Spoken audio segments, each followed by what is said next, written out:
On December 3, 2019, a nurse walked into room 237 at Riverside General Hospital at exactly 3:47 a.m.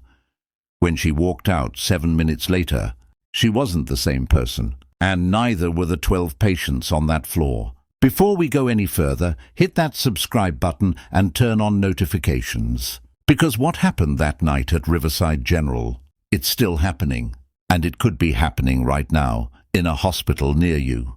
Riverside General Hospital sits on the eastern edge of Portland, Oregon. Built in 1962, it's a 14-story structure that serves over 200,000 patients annually. To most people, it's just another hospital. But to the staff who work, the night shift, the hours between midnight and 6 a.m., it's something else entirely. Something they don't talk about. Something that HR doesn't want documented. And on one particular night in December 2019, that silence would shatter in the most horrifying way possible. This is the story of Sarah Chen, a 34-year-old registered nurse with 8 years of experience, a devoted mother of 2, a woman who followed every protocol, double-checked every dosage, and never once filed a complaint. But after the events of December 3rd, Sarah would never return to nursing. She would never sleep through the night again, and she would spend the rest of her life trying to convince people that what she witnessed wasn't a hallucination, wasn't exhaustion, and wasn't a mental breakdown. It was real. Sarah Chen started her shift at 11 p.m. as usual. She clocked in, grabbed her assignment sheet, and headed to the second floor, the geriatric ward. 12 rooms, 12 patients. Most of them were in their 70s and 80s, recovering from surgeries or managing chronic conditions. This was supposed to be a quiet floor, easy even. But Sarah noticed something was off immediately. The temperature. It was cold. Not the usual hospital cold that comes from aggressive air conditioning. This was different. This was the kind of cold that settles into your bones, that makes your breath visible even though the thermostat read 72 degrees. Sarah pulled her cardigan tighter and made a mental note to call maintenance. But when she picked up the phone at the nurse's station, the line was dead. Not disconnected, not busy, just silent. She tried her cell phone. No signal. That wasn't unusual in this part of the hospital. The thick walls created dead zones, but tonight it felt different. Tonight the silence felt intentional. Sarah began her rounds at room 201. Mr. Patterson, 76 years old, post-hip replacement. He was sleeping peacefully, his breathing steady. She checked his vitals, adjusted his IV, and moved to the next room. Room 203. Mrs. Delgado, 81, recovering from a mild stroke. Also sleeping, vitals normal. Room after room, everything seemed fine, until she reached room 237. The door was open. That was the first problem. Hospital policy mandated that patient room doors remain closed between the hours of midnight and 6 a.m., both for privacy and to contain any potential airborne pathogens. Sarah was certain she had closed that door during her initial walkthrough 30 minutes earlier. She approached slowly, her rubber-soled shoes making no sound on the linoleum floor. As she got closer, she heard something. A sound that didn't belong in a hospital. A sound that made her blood run cold. Whispering. Not one voice, multiple voices.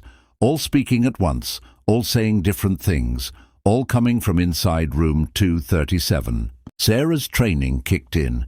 She told herself there was a rational explanation. Maybe the patient had the television on. Maybe family members had snuck in for a late visit. Maybe it was voices from another room carrying through the ventilation system. But deep down, she knew none of those explanations made sense. She pushed the door open fully and stepped inside. Room 237 was a single-occupancy room, currently housing Walter Briggs, an 83-year-old man admitted 4 days earlier with pneumonia. He should have been sleeping. His medication schedule ensured it. But Walter Briggs was sitting upright in his bed, perfectly still, his eyes wide open and fixed on the ceiling. His mouth was moving, forming words, but the voice coming out wasn't his own. It was deeper, older. and it was speaking in a language Sarah didn't recognize. "Mr. Briggs," Sarah's voice cracked. She cleared her throat and tried again. "Mr. Briggs, can you hear me?" His head turned toward her with mechanical precision. No gradual movement, just a sudden, unnatural snap. And when his eyes met hers, Sarah saw something that made her legs go weak. His eyes were completely black. No whites, no irises, just solid, reflective black, like polished obsidian. And he smiled. "Sarah Chen," he said in that wrong, too deep voice. "We've been waiting for you." Sarah stumbled backward, her hand reaching for the emergency call button on the wall. But before she could press it, the lights went out. Not just in room 237. The entire floor plunged into darkness. Emergency backup lights should have kicked in immediately. That was code, that was law, but they didn't. The only light came from the window, pale moonlight filtering through the blinds, creating bars of silver across Walter Briggs's motionless form. And then Sarah heard it again. The whispering. But now it wasn't coming from Walter Briggs alone. It was coming from everywhere, from all 12 rooms. 12 voices speaking in unison, saying the same incomprehensible words. Sarah ran. She ran toward the nurse's station, her hands trembling as she fumbled for her flashlight. She could hear doors opening behind her, the distinctive sound of hospital room doors swinging wide, and footsteps, slow, shuffling footsteps, multiple sets, getting closer. When Sarah reached the nurse's station, she grabbed the emergency phone, the one connected to a separate power system for exactly this kind of situation. She lifted the receiver to her ear. Silence. No dial tone, no static, just that same heavy, deliberate silence. And then, from that dead phone line, she heard breathing, slow, rhythmic breathing, and underneath it, almost imperceptible, that same whispered chanting. Sarah dropped the phone. She turned around and saw them, all 12 patients from the geriatric ward, standing in a semicircle around the nurse's station. They were all in their hospital gowns, all barefoot, all standing with perfect posture despite their various ailments and limitations. Mr. Patterson, who couldn't walk without assistance. Mrs. Delgado, who had limited mobility on her left side. Mr. Chen, who was bedridden with advanced emphysema. All of them standing, all of them staring at Sarah with those same solid black eyes, and all of them smiling. "What do you want?" Sarah's voice was barely a whisper. The patients tilted their heads in unison, a movement so synchronized it looked rehearsed. And then, as one, they spoke. "We want to show you." Sarah's survival instincts screamed at her to run for the stairwell, to get to another floor, to find security. But something held her in place. Maybe it was shock. Maybe it was the training that told her she had a duty to her patients. Or maybe it was something else, something that wanted her to stay, to witness. The patients began to move, not toward Sarah but toward each other. They formed a tight circle, holding hands, their heads bowed. The whispering grew louder, more intense, filling the air with a sound that seemed to come from inside Sarah's own skull. And then the air in the center of their circle began to shimmer, like heat waves rising from summer asphalt, but cold. So cold that Sarah could see ice crystals forming on the windows, spreading outward in fractal patterns. Something was appearing in the center of their circle, something that didn't belong in this world. Something that bent light and warped space and made Sarah's eyes water just from looking at it. It was a doorway. Not a physical door, but an opening. A tear in the fabric of reality itself. And through that tear, Sarah could see things, shapes that moved wrong, colors that shouldn't exist, and eyes. So many eyes, all watching, all waiting. Sarah finally found her voice. She screamed. The sound of her scream seemed to break whatever trance held the patients. The shimmer vanished. The cold receded. And one by one, the patients collapsed to the floor, their bodies hitting the linoleum with sickening thuds. The lights flickered back on. Sarah stood frozen, her scream still echoing in her ears, staring at the 12 motionless bodies scattered across the floor. For a horrible moment she thought they were all dead, but then she saw movement, shallow breathing. Mr. Patterson's hand twitched. They were alive. Sarah's training finally overrode her terror. She hit the emergency call button, the one that should have worked all along, and within seconds she heard footsteps thundering up the stairwell. Security, other nurses, a resident physician. What happened? The security guard's voice was sharp with adrenaline. Sarah opened her mouth, but no words came. What could she say? That her patients had performed some kind of ritual, that they had opened a doorway to another dimension, that they had all developed solid black eyes and moved in perfect unison despite their medical conditions. Power outage, she finally managed. They all got up. They collapsed when the lights came back. It wasn't the truth, but it was all she could offer. Over the next 48 hours, Riverside General Hospital became the center of a quiet investigation. Not the kind that makes the news, not the kind that involves police press conferences or detective work. This was an internal review, conducted by administrators who wanted answers but also wanted containment. All 12 patients were moved to the ICU for observation, neurological exams, toxicology screens, MRIs, CT scans, every test imaginable. The results were impossible. Every single patient showed identical abnormalities in their brain scans. Small lesions in the temporal lobe, the area associated with memory and perception. But these weren't typical lesions. They were perfectly symmetrical, perfectly round, and they glowed faintly under certain imaging wavelengths, emitting a light signature that didn't match any known biological process. One radiologist, Dr. Marcus Webb, described them as too perfect to be natural. He suggested external influence, possibly targeted radiation exposure or an unknown neurotoxin. But there was no source, no environmental cause, no logical explanation for how 12 patients in isolated rooms all developed identical brain abnormalities within the same hour. Sarah was placed on mandatory administrative leave pending a psychological evaluation. Standard procedure, they told her. Nothing personal, just protocol. She sat in the hospital counselor's office 3 days after the incident, trying to explain what she'd seen. The counselor, a kind woman named Dr. Patricia Henson, listened patiently, took notes, and occasionally asked gentle, probing questions. Sarah, you've been working night shifts for how long? 7 years. And you've been under stress, financial pressures, custody arrangements for your children, sleep deprivation. I know what I saw. Dr. Henson offered a sympathetic smile. The mind does incredible things when we're exhausted. Pattern recognition can go into overdrive. We can misinterpret stimuli. It's not a weakness. It's just how our brains work. Sarah wanted to argue. She wanted to show Dr. Henson the security footage, but that was the problem.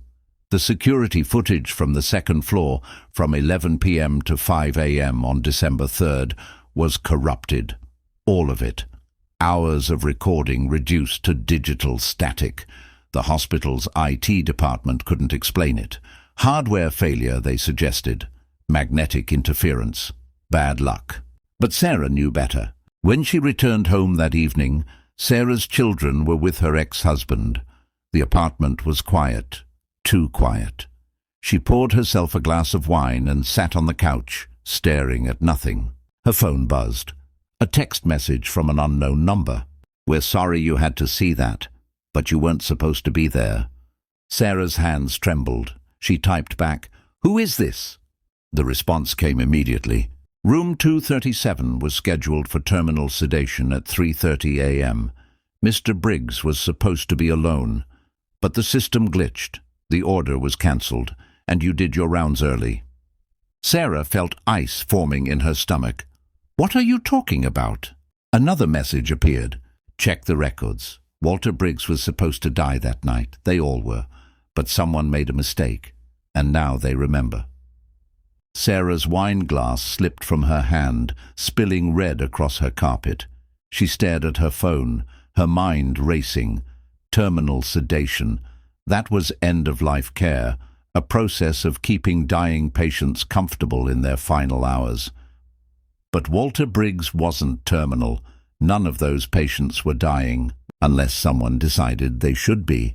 Sarah didn't sleep that night. She sat at her laptop, logged into the hospital's internal record system using her credentials, and began digging. What she found made her blood run cold. Walter Briggs had been admitted with pneumonia. That part was true. But there was another notation in his file, buried in the administrative codes. Program Nightingale, approved. The same notation appeared in all 11 other patients' files from that night. Sarah had never heard of Program Nightingale. She searched the hospital's database. Nothing. She searched her emails. Nothing. It was as if the program didn't officially exist. But it did exist. And someone had sent her those text messages. Someone who knew what really happened. Someone who wanted her to know. Sarah made a decision. She copied all 12 patient files to a USB drive, logged out, and shut down her laptop. Tomorrow, she would find someone to help her understand what she'd uncovered. A journalist, maybe, or a lawyer. Someone who could make sense of this. She went to bed but couldn't sleep. Every time she closed her eyes, she saw those black, reflective eyes staring back at her. She saw that shimmer in the air, that impossible doorway. At 3:47 a.m., the exact time she had entered room 237 3 nights earlier, her phone rang. Sarah stared at the screen. Unknown caller. Her finger hovered over the decline button. But something made her answer. Hello? Silence. That same heavy, deliberate silence. And then, slowly, she heard breathing. Multiple sources of breathing, overlapping, out of sync. And whispering. That same incomprehensible chanting from room 237. Sarah's hands shook so violently she nearly dropped the phone. Who is this? The whispering stopped. And a voice, Walter Briggs' voice, but wrong, too deep, exactly like that night, spoke clearly. You should have let us finish. The line went dead. Sarah threw her phone across the room. It hit the wall and shattered. She grabbed her car keys, threw on clothes, and ran out of her apartment. She didn't know where she was going.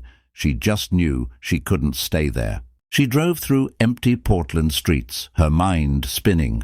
Nothing made sense. The text messages, the phone call, Program Nightingale, the impossible things she'd witnessed. As dawn broke over the city, Sarah found herself parked outside Riverside General Hospital. She sat in her car, staring up at the building. The second-floor windows looked dark and empty. Her phone, her broken phone, shouldn't have been able to ring, but it had. And that meant whatever was happening, it wasn't over. Sarah didn't go back into the hospital that morning. Instead, she drove to the Portland Public Library when it opened at 9 a.m. She needed information. She needed to understand what she was dealing with. Using a library computer, she didn't trust her own devices anymore. She began researching Riverside General Hospital's history. What she found disturbed her more than she expected. December 3, 2019 wasn't the first incident. Digging through archived newspaper articles, she found a pattern.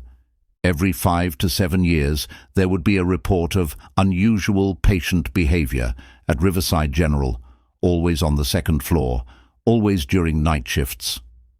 The details were vague, buried in short paragraphs about power outages or staffing changes, but the pattern was there if you knew where to look. 1987, 3 nurses quit the night shift within the same week, all citing unexplained events. No details provided. 1993, a temporary closure of the second floor for emergency maintenance. Duration, 6 days. 2001. A patient died under unusual circumstances after reportedly speaking in languages they shouldn't have known. 2007. Mass resignations from the night nursing staff. 12 employees gone within a month. 2014, another power outage, another round of patient evaluations, another round of quiet departures. And now 2019. Sarah's hands trembled as she printed article after article. The pattern was undeniable. Something happened at Riverside General on a regular cycle. Something the hospital administration tried to hide. Something that affected the second floor specifically. She thought about Walter Briggs' words. "We've been waiting for you." Not "I've been waiting," we, plural. As if something else was speaking through him. As if something else had been waiting. Sarah left the library with a folder full of printed articles and a head full of questions. She needed to talk to someone who had been there during a previous incident. Someone who might know what Program Nightingale really meant. She started calling former Riverside employees, using a phone directory she'd copied before her administrative leave. Most numbers were disconnected. Some people hung up when she mentioned the hospital. But finally, someone answered and agreed to meet. His name was Robert Chen, no relation, and he had worked as a night orderly at Riverside General in 2007, the same year as the mass resignations. They met at a coffee shop in northwest Portland. Robert was in his early 60s now, retired, with the weathered look of someone who had seen things they wished they could forget. "You saw them, didn't you?" Robert said before Sarah could even introduce herself properly. "The eyes." Sarah felt her breath catch. "Yes," Robert nodded slowly. "I saw it too. 12 years ago. Different patients. Same floor, same thing. Black eyes. Whispering. That cold. And something trying to come through." "What was it?" "I don't know. But I know it's been happening since the hospital was built. Maybe even before that." Robert leaned forward, his voice dropping. "The land Riverside sits on? It used to be something else. Before the hospital, before the development. Way back, it was Native American land. Sacred land. Burial ground." Sarah had heard stories like this before, urban legends about cursed land and disturbed graves. But after what she'd experienced, she wasn't ready to dismiss anything. "The hospital knows," Robert continued. "Administration knows. That's what Program Nightingale is. It's their solution." "Solution to what?" "To keeping it contained. Every few years, it tries to break through. And when it does, they—" Robert paused, choosing his words carefully. "They give it what it wants." "Which is?" "A doorway, bodies, connection. I don't fully understand it, but I know that certain patients, elderly, vulnerable, near the end anyway, they get selected, flagged in the system. And when the time comes, when it starts pushing through, those patients become vessels, temporary vessels. They perform the ritual, they open the connection, and then—" He made a gesture like closing a book. "Terminal sedation, quick and quiet. The investigation blames natural causes. Families never know." Sarah felt sick. "You're saying the hospital murders patients?" "I'm saying the hospital makes a choice. Sacrifice a few to save everyone else on that floor, maybe the whole building. Because if that doorway fully opens, if whatever's on the other side comes all the way through—" Robert shook his head. "I saw a glimpse of it in 2007, just like you did. And I've spent 12 years trying to forget it. But I can't. Because I know it's still there. Still waiting. Still trying." "The patients from my night," Sarah said. "They survived. They're in the ICU now. What happens to them?" Robert's expression turned grim. "If I had to guess, they'll die. Complications from the brain lesions, maybe. Sudden cardiac events. Medical explanations that don't quite add up. But the hospital will make sure they don't talk. Can't talk. Because they remember too much now." Sarah stood abruptly. "I have to go back. I have to warn them. I have to." "You can't." Robert grabbed her wrist. "Sarah, listen to me. You can't stop this. The only reason you're still walking around is because you don't have proof. No one will believe you. And if you push too hard, if you become a threat to keeping this contained, you'll end up like the others who tried to expose it." "What others?" Robert released her wrist and pulled out his phone. He scrolled through photos and showed her a news article from 2008. Nurse found dead in apparent suicide. Another article from 2015. Hospital administrator dies in car accident. And one more from 2002.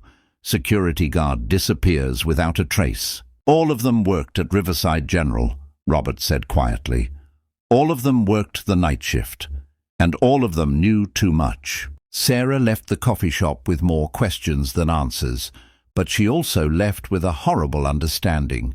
She was in danger. Real, immediate danger. Not from supernatural forces or interdimensional entities, but from people. People who wanted to keep Riverside General's secret buried. She drove home in a daze. When she pulled into her apartment parking lot, she noticed a car she didn't recognize parked across the street. Two men in suits sat inside, watching her building. Sarah's heart rate spiked. She kept driving, circling the block, trying to decide what to do. She couldn't go home. She couldn't go to the police. They would think she was insane. She couldn't go to the media, not without proof, and all her proof was on a USB drive in her apartment. She pulled into a gas station and sat in her car, hands gripping the steering wheel. Her phone, the new one she'd bought that morning, buzzed with a text message. "Unknown number. Again. You need to forget what you saw. Go back to your life. Your children need their mother." The mention of her children made Sarah's blood run cold. This wasn't a suggestion. It was a threat. She typed back with shaking hands. "Who are you?" The response came immediately. "Someone who has seen this cycle repeat too many times. Walk away, Sarah, while you still can." Sarah sat in that gas station for 2 hours, weighing her options. She could run, take her kids and disappear, change their names, start over somewhere far from Portland. But would that work? Could she really hide from an organization powerful enough to cover up murders and manipulate an entire hospital system? Or she could fight, expose everything, contact every news outlet, every regulatory agency, every lawyer who would listen. But Robert's words echoed in her mind. All of them knew too much. As dusk settled over Portland, Sarah made her decision. She drove to her ex-husband's house. He answered the door with confusion on his face. It wasn't her custody week. But when he saw the look in her eyes, he let her in without questions. "I need you to take the kids," Sarah said. "For a while, a few weeks, maybe longer. Something's come up with work, and I need to sort it out." "Sarah, what's going on?" "I can't explain right now. Please, just trust me." He studied her face for a long moment, then nodded. "Okay. But if you're in trouble..." "I'm not. I need some time." Sarah hugged her children, Emma, 7, and Marcus, 5, holding them longer than usual. They squirmed and giggled, unaware that their mother's world was falling apart. When Sarah left that house, she felt lighter and heavier at the same time. Her children were safe. That was what mattered. Whatever happened next, they would be protected. She drove back toward the city. But instead of going to her apartment, she headed to Riverside General Hospital. If she was going to end this, if she was going to have any chance of surviving this, she needed to understand it completely. She needed to see those patients, needed to know what they remembered. The hospital parking lot was nearly empty at 9 p.m. Visiting hours were over. The night shift would be starting soon. Sarah sat in her car, watching the building, planning her next move. Her phone rang. Unknown caller. She almost didn't answer, but curiosity, or maybe something darker, made her press the green button. "Hello?" This time it wasn't Walter Briggs's voice. It was a woman's voice, professional, calm. "Nurse Chen, my name is Dr. Eleanor Marsh. I'm the Director of Medical Ethics at Riverside General. I think we should talk." "About what?" about Program Nightingale, about what you saw, about how we can help you move forward from this traumatic experience. Sarah's jaw clenched. You mean how you can silence me? A pause. Then, that's one way to look at it. Another way is that we can help you understand what you experienced, help you process it, and ensure that you and your family remain safe and financially secure. You're trying to buy me off. I'm trying to offer you a better option than the alternative. The threat was clear. Accept their offer, stay quiet, and live, or keep digging, keep fighting, and end up like those news articles Robert had shown her. I want to see the patients, Sarah said, the ones from the second floor. I want to talk to them. That's not possible. They're in intensive care. Then I want their medical records, all of them, and I want to know what Program Nightingale really is. Another pause, longer this time. If I arrange for you to speak with one patient, just one, will you agree to meet with me afterward to discuss your options? Sarah considered. It could be a trap, but it was also her only chance to get answers from someone who had been there, someone who had seen what she'd seen. Yes, I'll meet with you. Room 412, intensive care unit. I'll clear you for access. You have 30 minutes. The line went dead. Sarah entered Riverside General through the main entrance, showing her nurse's badge to the security guard. He waved her through without comment. Either Dr. Marsh had indeed cleared her access, or he simply didn't care about a nurse entering during off hours. The elevator ride to the 4th floor felt like descending into a tomb. Sarah's heart hammered against her ribs. What was she doing? She should be running, not walking deeper into this nightmare. But she had to know. She had to understand. Room 412 was at the end of a quiet corridor. Through the small window in the door, Sarah could see monitors beeping, IV lines running, and a single figure in the bed. She pushed open the door. It was Mrs. Delgado, the 81-year-old stroke patient from room 203. But she wasn't asleep. Her eyes were open, normal eyes, brown and human, and she was staring at the ceiling. Mrs. Delgado? Sarah approached the bed slowly. Can you hear me? The old woman's eyes shifted towards Sarah. Recognition flickered across her face. Nurse Chen. Yes, I wanted to check on you to see how you're doing. You want to know what happened? It wasn't a question. Sarah nodded. Mrs. Delgado's expression turned distant, haunted. I remember all of it. The cold, the whispering, standing in that circle, and the doorway. What did you see through the doorway? The truth, Mrs. Delgado whispered, about what's waiting for us. Not heaven, not hell, something else, something hungry, something that's been waiting since before humans had words to describe it, and it wants in. Sarah felt her skin prickle. The hospital. They were going to kill you, all of you, to stop it from coming through. I know, I can feel it in my blood. The lesions in my brain, they're markers, tags, like cattle being prepared for slaughter. Mrs. Delgado turned her head to look directly at Sarah. But we failed. The ritual didn't complete. The doorway didn't fully open. And now we're worse than useless. We're dangerous. Why? Because we remember, Mrs. Delgado said, her voice barely above a whisper. We've seen the other side. We've touched it. And that means we're connected to it now. Permanently. It can see through our eyes. It can speak through our mouths. We're not just witnesses anymore, Nurse Chen. We're anchors. Sarah felt her stomach drop. Anchors? The doorway tries to open every few years. The hospital knows this. They've always known. Program Nightingale was designed to give it what it wants. A controlled opening, a brief connection, and then immediate termination of the vessels. Quick, clean, contained. But you interrupted the protocol. You came early. You saw us before the sedation could take effect. And now... She smiled sadly. Now we're all in danger. You, me, the other 11 patients, everyone in this hospital. "What happens now?" Sarah asked. "They'll try to fix their mistake. Dr. Marsh, she's one of the protocol directors. She's been managing these events for 15 years. She'll offer you money, relocation, a new identity, and if you refuse, you'll have an accident.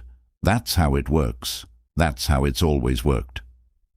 "And you, the other patients?" Mrs. Delgado's eyes glistened with tears. "We won't last the week. Our bodies are already failing. The connection is poisoning us from the inside. But at least our deaths will be real this time. Natural, not murder disguised as mercy." Sarah grabbed the old woman's hand. It was cold, so cold.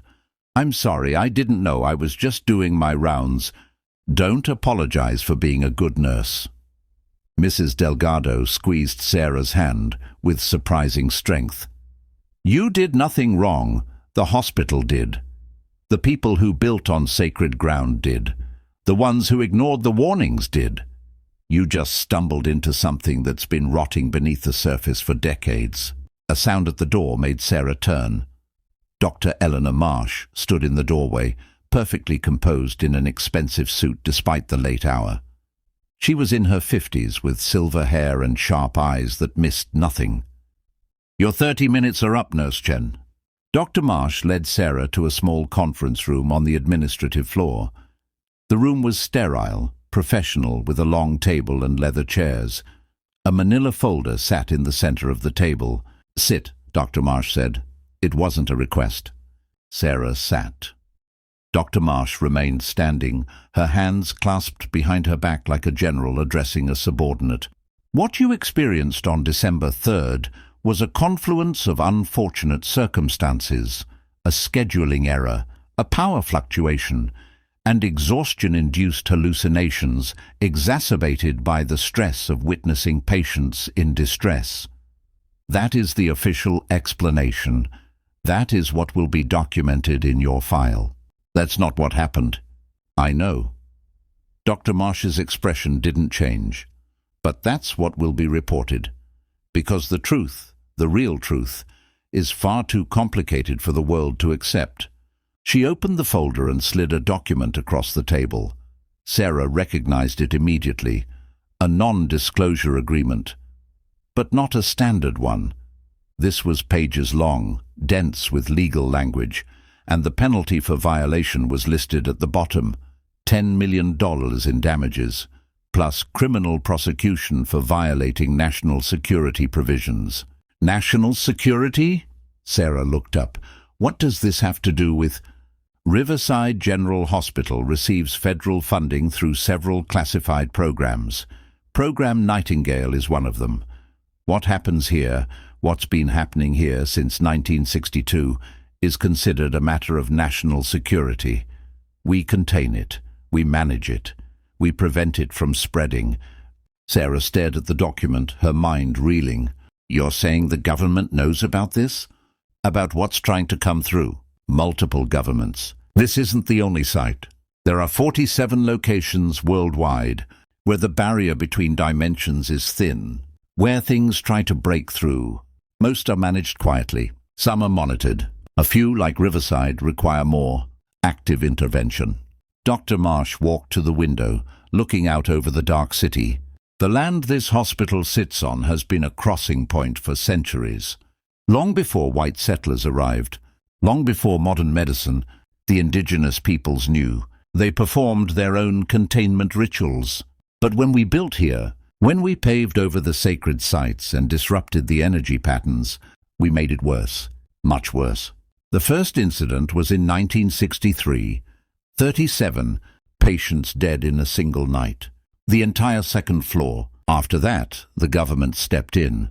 They established protocols. They created Program Nightingale. You're killing innocent people. We're saving thousands, possibly millions." Dr. Marsh turned to face Sarah.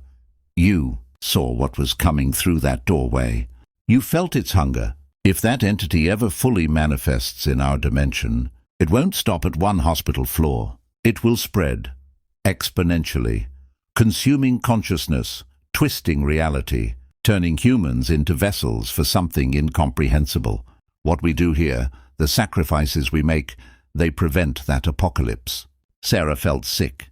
There was a horrible logic to it, a utilitarian calculus that made sense if you looked at it from a certain angle. But it was still murder, still a betrayal of everything medicine was supposed to stand for. "What happens if I refuse to sign?" Sarah asked. "Then you become a liability, and liabilities are managed." Dr. Marsh's voice was matter-of-fact. No malice, no emotion, just a statement of policy. "You have 2 children, Emma and Marcus, beautiful kids. You've worked hard to build a stable life for them despite the divorce. It would be a shame if that stability was disrupted." The threat was clear. Sign, stay quiet, and everyone lives. Refuse, and her children would pay the price. "How much?" Sarah asked quietly. $500,000, tax-free, deposited into an offshore account, plus relocation assistance, a new identity if you want it, and guaranteed employment in a field of your choosing. You'd never have to work as a nurse again. Sarah looked at the document, at the pen beside it, at the promise of safety and security for her family, purchased with her silence and complicity. What about the patients, Mrs. Delgado and the others? They're already dying. The connection is toxic to human physiology. We've tried to save vessels in the past. It never works. They have days at most. We'll make them comfortable, and their families will receive generous settlements for their unexpected losses. "You're going to kill them." "They're already dead, Nurse Chen. Their brains are riddled with lesions. Their consciousness is being slowly overwritten by something that doesn't belong in this reality. What we're offering them is mercy. A peaceful end instead of a horrifying transformation." Sarah thought about Emma and Marcus, about their laughter, their innocence, their futures, about the life she could give them with $500,000 and no more night shifts. She thought about Mrs. Delgado's cold hand in hers, about Walter Briggs's black eyes, about the other 10 patients she'd cared for, whose names were now on a death list. She thought about Robert Chen's warnings, about the journalists and nurses and administrators who had tried to expose the truth and ended up dead. And she thought about that doorway, that shimmer in the air, those shapes moving wrong, those impossible colors, that overwhelming sense of hunger. Sarah picked up the pen. Dr. Marsh allowed herself a small smile of satisfaction, and Sarah stood up, walked to the window, and threw the pen into the darkness below. "No," she said, "I won't sign." Dr. Marsh's expression hardened. "You're making a mistake." "Maybe. But I'm done making the kind of mistakes that require signing documents like that." Sarah turned to face her. "I'm going to the media. I'm going to every regulatory agency. I'm going to tell everyone what you're doing here. No one will believe you. You have no proof. The security footage is corrupted. The patient files are classified, and your own psychiatric evaluation will show stress-induced delusions. Then I'll be a crazy nurse with a wild story, but at least I'll be able to sleep at night." Sarah walked toward the door. Dr. Marsh didn't try to stop her physically, but her voice followed like a knife. "You have until tomorrow morning to reconsider. After that, the offer expires, and other measures will be implemented." Sarah kept walking. Sarah didn't go home. She went to a 24-hour internet cafe, paid cash for computer time, and began uploading everything she had: the copied patient files from her USB drive, the archived newspaper articles about previous incidents, photos she'd taken of the text messages, audio recordings she'd made of her conversation with Robert Chen.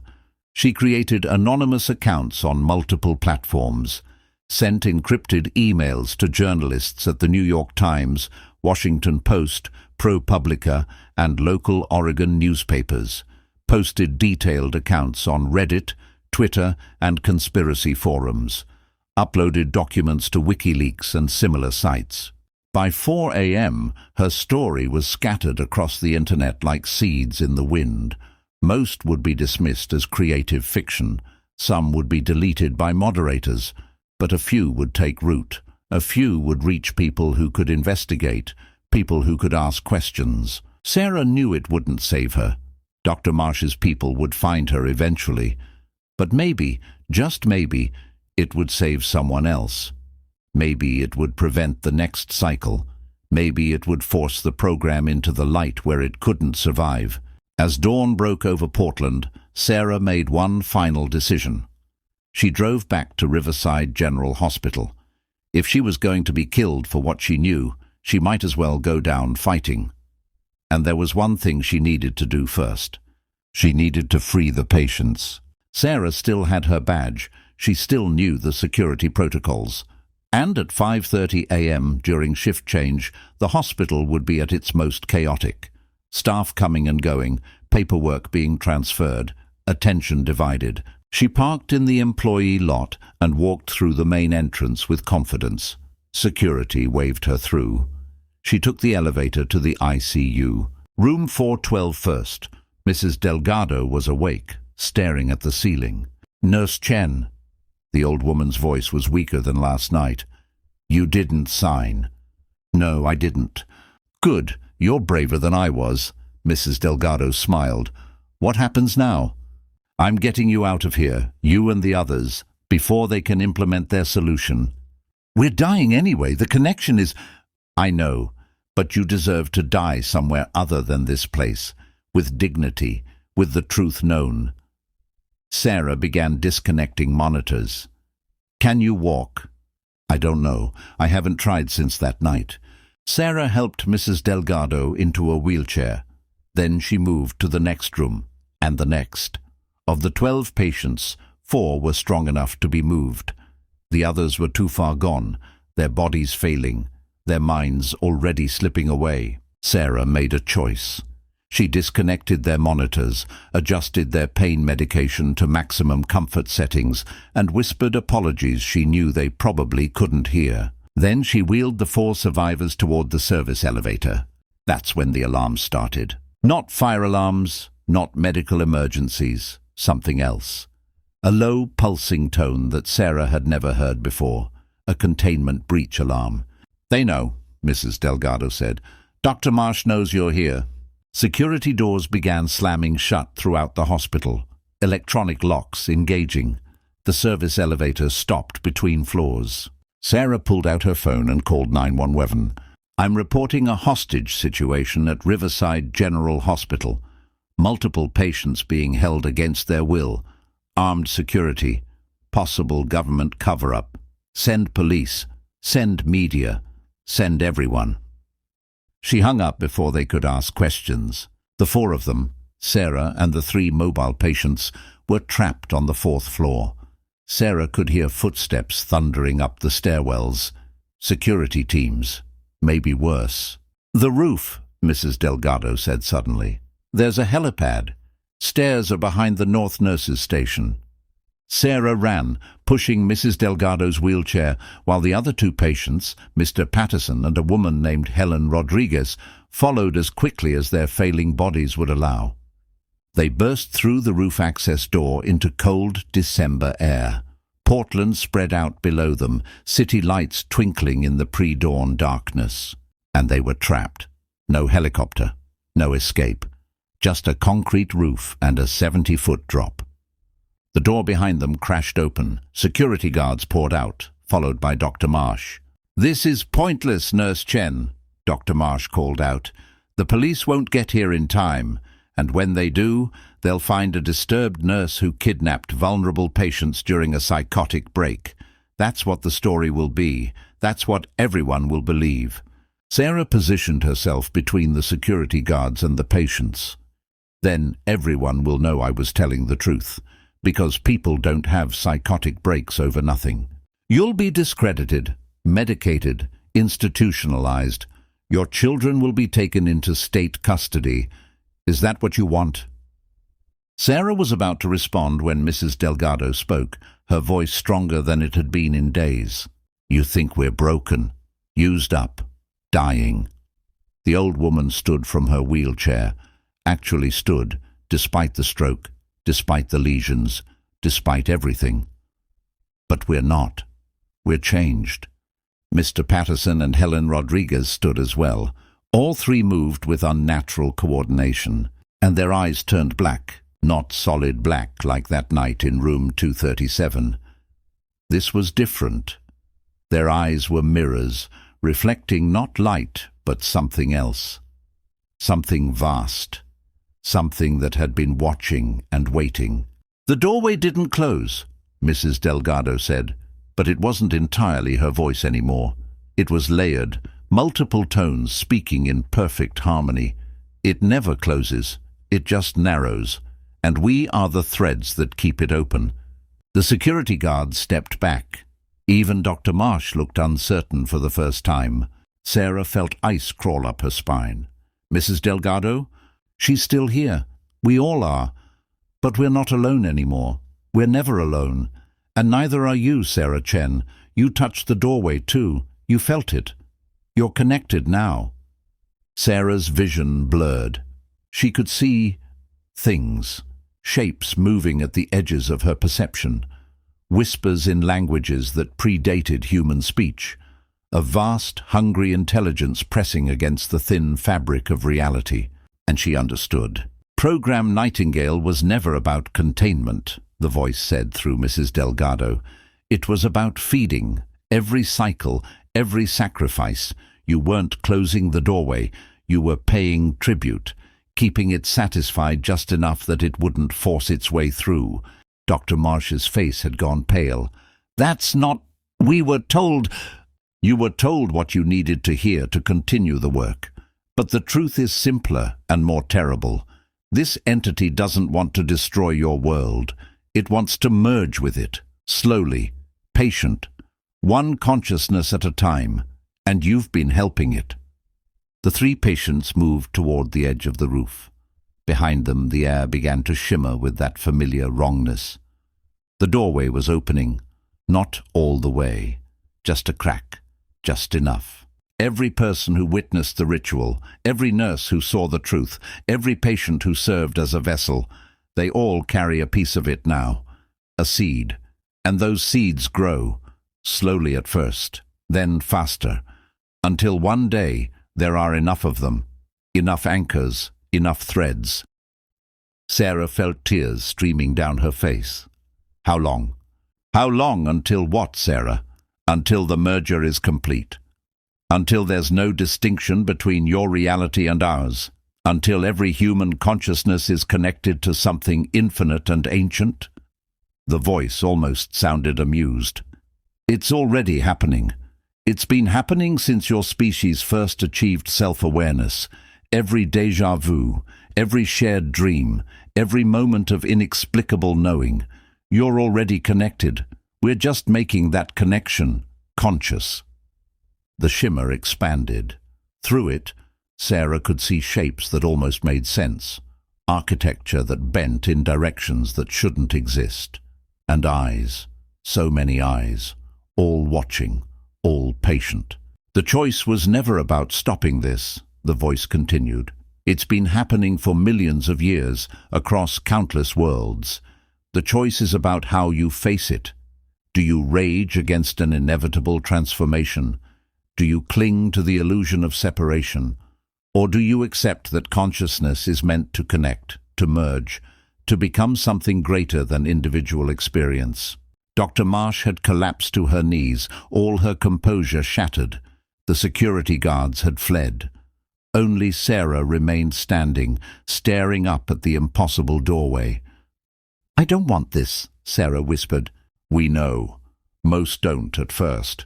The fear of losing yourself is powerful, but you won't lose yourself, Sarah. You'll expand. You'll become more. Everyone you've ever loved, everyone who's ever lived. Eventually, you'll understand them completely, feel them completely.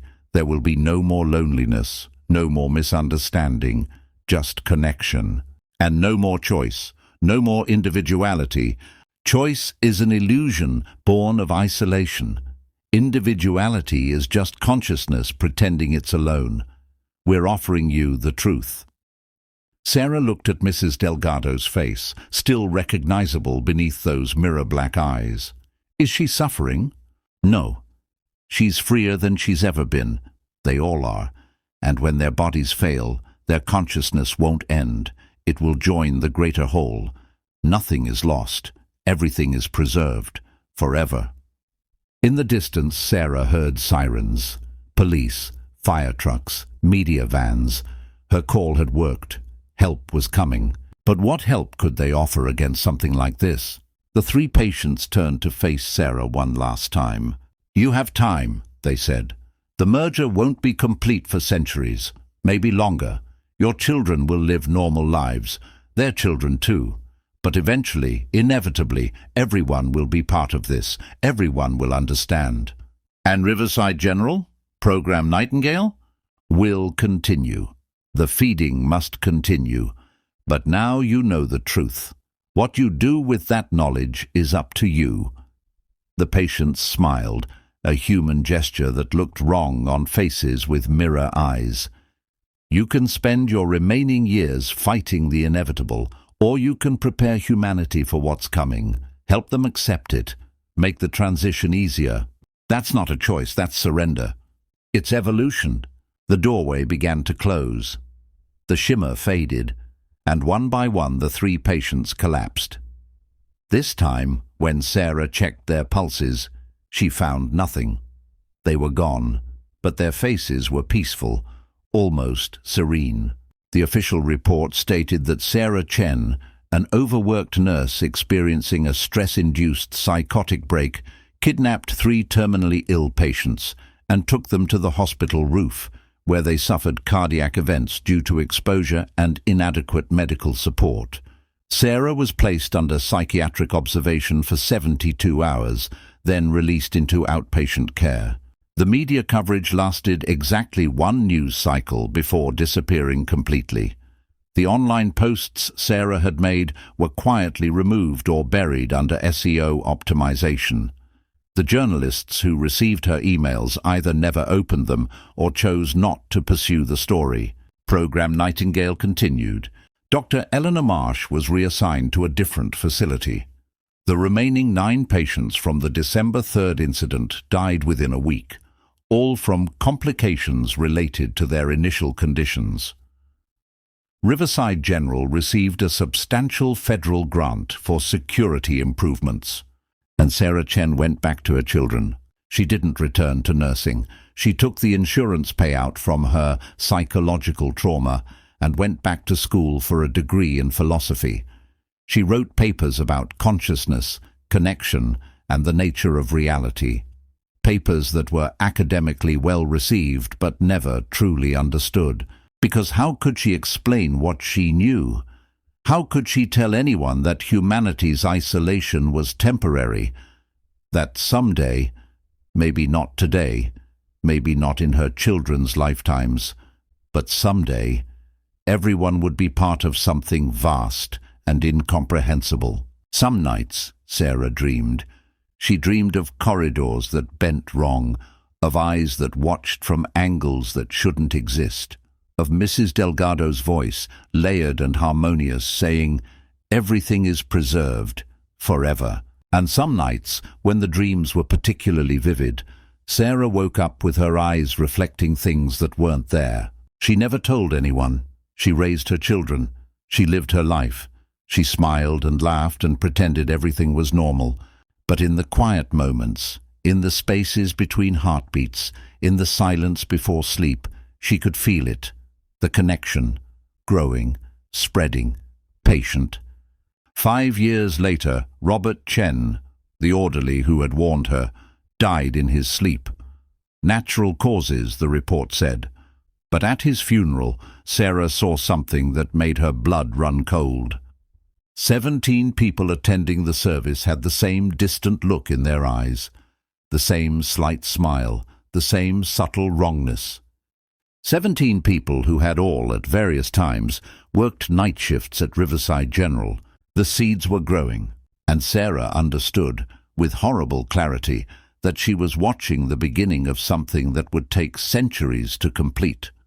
Something that had been planned since before humanity existed. Something patient, inevitable, and utterly unstoppable. She went home that night and held her children while they slept. Emma was 12 now, Marcus 10. Beautiful, innocent, unaware that their consciousness, everyone's consciousness, was slowly being woven into something greater. "I'm sorry," Sarah whispered to them. "I'm so sorry." But deep down, in a place she didn't want to acknowledge, she wasn't sure what she was apologizing for.